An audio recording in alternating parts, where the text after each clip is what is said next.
우리가 함께 볼 하나님의 말씀은 예레미야서 51장부터 52장까지의 말씀입니다. 예레미야서 51장에서 52장까지의 말씀을 함께 보도록 하겠습니다. 예레미야 51장은 어제 읽었던 이 50장에 이어서 이 바벨론이 멸망할 것이다 라는 것을 반복해서 예언하고 있습니다. 이 각 절의 소제목만 보더라도 얼마나 계속해서 이 반복해서 이 바벨론의 멸망을 이야기하고 있는지가 알 수가 있는데요. 이 반복되는 바벨론의 멸망의 예언 중 특이한 것은 바로 바벨론의 멸망을 과거형으로 전달하고 있다라는 것입니다. 이 예언이 행해진 때를 한번 보도록 하겠습니다. 우리 59절과 60절의 말씀을 함께 읽어보도록 하겠습니다. 유다의 시드기야 왕 제4년에 마세야의 손자 네리야의 아들 스라야가 그 왕과 함께 바벨론으로 갈 때 선지자 예레미야가 그에게 말씀을 명령하니 스라야는 병창감이더라. 예레미야가 바벨론에게 닥칠 모든 재난 곧 바벨론에 대하여 기록한 이 모든 말씀을 한 책에 기록하고, 이 시드기야 왕 4년이면 이 바벨론이 모든 나라를 침략하고 다니던 때였습니다. 가장 강대국인 시점이라는 것이죠. 그런데 예레미야는 다음과 같이 예언을 합니다. 이 바벨론이 멸망을 하게 될 것이고, 그리고 포로로 잡혀갔던 그 모든 사람들이 다시금 돌아오게 되는 역사를 누리게 될 것이다라고요. 그리고 그것이 마치 이루어진 것과 마찬가지로 과거형으로 이야기를 하고 있습니다. 우리 어떻게 이야기를 하고 있는지 41절의 말씀을 같이 한번 읽어보도록 하겠습니다. 슬프다, 새삭이 함락되었도다. 온 세상에 칭찬받는 성읍이 빼앗겼도다. 슬프다, 바벨론이 나라들 가운데 황폐하였도다. 우리 54절 말씀도 같이 한번 읽어보도록 하겠습니다. 바벨론으로부터 부르짖는 소리가 들리도다. 갈대아 사람의 땅에 큰 파멸의 소리가 들리도다.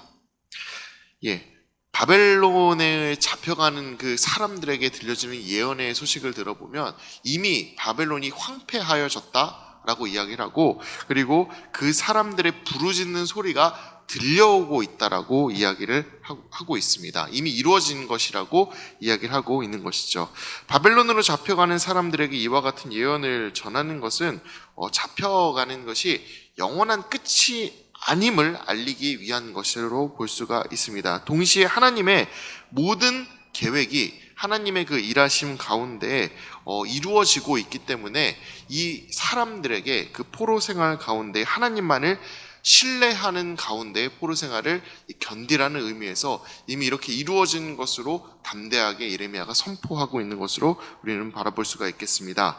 하나님이 포로로 잡혀간 사람들에게 정말로 원하시는 바는 이 예레미야 29장에서 미리 말씀하셨던 것처럼 이 5절에서 7절에서 보면 집을 짓고 그리고 텃밭을 가꾸어 열매를 먹으며 결혼을 하고 그 민족들 가운데서 번성하라는 것이었습니다. 오히려 그곳에서 잘 살면서 신앙을 지켜 하나님의 부르심의 때에 합당한 모습으로 돌아오게 되는 것을 하나님께서는 원하셨던 것이죠. 하나님은 이처럼 포로된 백성들을 불러 모으시기 위한 계획을 미리 가지고 계셨고, 그 계획이 하나님의 강권적인 역사 가운데 반드시 일어날 것임을 이렇게 사람들에게 확신으로써 전달하고 계시는 것입니다. 여러분은 하나님의 역사하심 가운데 그것을 얼마나 신뢰하면서 살아가고 계십니까?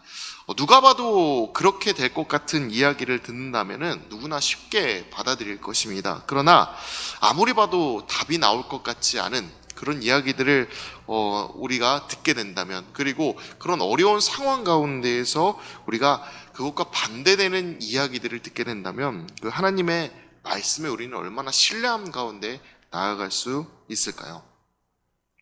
이 이스라엘 백성들이 포로로 잡혀가는 가운데 이 바벨론이 무너질 것이다, 이 바벨론으로 잡혀갔던 그 사람들이 돌아오게 될 것이다 라는 그 이야기를 들었을 때 이 사람들의 마음 가운데는 그 이야기가 신빙성이 없어 보이고, 그리고 또 그 이야기가 이루어지지 않을 것만 같은 그런 생각이 들었을 수도 있었을 것입니다. 하지만 이 백성들은 하나님의 그 말씀 가운데 오히려 신뢰하는 법을 알았고, 그 백성들 가운데서 같이 모여 번성하고 그리고 하나님의 말씀을 지켜가며 그 가운데 잘 살아가는 방법을 택합니다. 우리도 이 백성들이 하나님의 말씀을 뒤늦게라도 듣고 그 가운데 신뢰하며 하나님의 그 능력을 따라 살아갔던 것처럼 어떤 상황에도 하나님의 말씀을 신뢰하는 삶을 살아갈 수 있으면 좋겠습니다.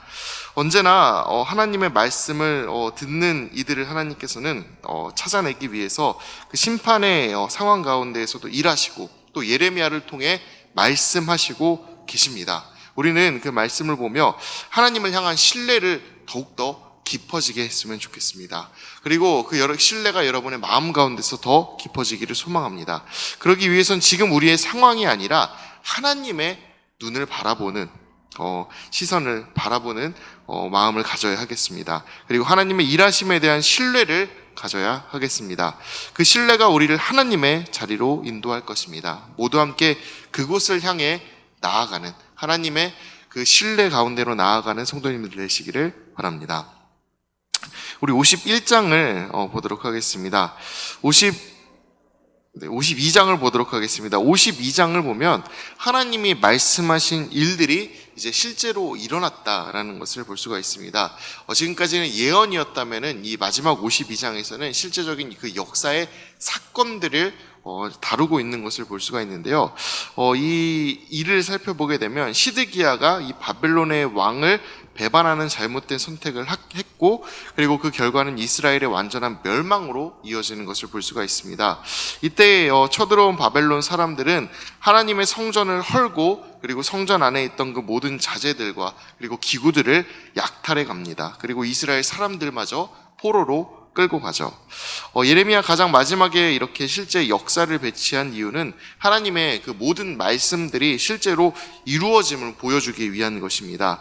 이 거짓 선지자들의 거짓된 부흥의 약속이 아니라 심판이 하나님의 뜻이었고, 그리고 예레미야를 통해 전달했던 그 모든 말씀들이 진정한 하나님의 뜻이다라는 것을 사람들에게 일깨워주기 위하여 마지막에 이렇게 실제 역사의 사건을 삽입한 것이죠.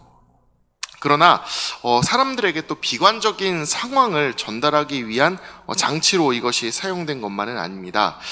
예레미야를 통해 하신 말씀이 참이고 그것들이 진짜로 이루어질 것이다. 하나님의 그 모든 말씀을 신뢰할 만한 것이고 하나님의 모든 계획이 이루어진다라는 것을 오히려 알려주기 위하여 이 이야기를 넣었다라는 것은 곧 예레미야를 통해 하셨던 그 바벨론에 대한 심판과 이스라엘의 새로운 시작에 대한 희망 역시도 하나님의 손을 통해 반드시 이루어질 것이다 라는 그것을 알리기 위한 이 역사적인 사실을 첨가한 것이다라고 볼 수가 있는 것이죠. 그래서 이렇게 예레미야를 이 역사적인 사실로 마무리하고 있는 이유는 바로 하나님의 그 역사가 실제로 이루어질 것이기 때문에 너희들 안에 희망을 가져라.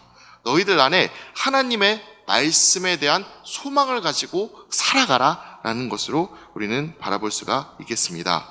하나님의 역사하심은 이처럼 실제로 일어난 사건들을 통해 우리는 충분히 경험했고 그리고 알고 있습니다. 지금 당장은 아무것도 알 수 없는 것이 우리의 삶입니다. 그러나 여기 계신 그 모든 분들의 삶을 포함해서 하나님을 신뢰하며 살아가는 그 모든 분들의 삶에 공통적으로 말씀하시는 것이 한 가지가 있는데, 그것이 무엇이냐면 바로 돌이켜보면 모든 것이 하나님의 은혜였다라는 것입니다. 하나님의 은혜가 아닌 것이 하나도 없었다라는 것입니다. 예, 그렇습니다. 우리의 삶은 하나님의 섭리 가운데 살아왔다라는 것을 여러분 스스로가 그리고 제가 가장 잘 알고 있습니다. 사람의 능력이 한계가 있기 때문에 지금 당장 우리 앞에 있는 미래를 바라볼 수 없는 것은 누구나 동일합니다. 우리 여기 앉아있는 모든 분들이 우리의 그 미래와 그리고 내 앞길을 예측하고 그리고 그것을 우리가 내 마음대로 바꿀 수 있는 힘을 가지고 있는 분은 아무도 없습니다.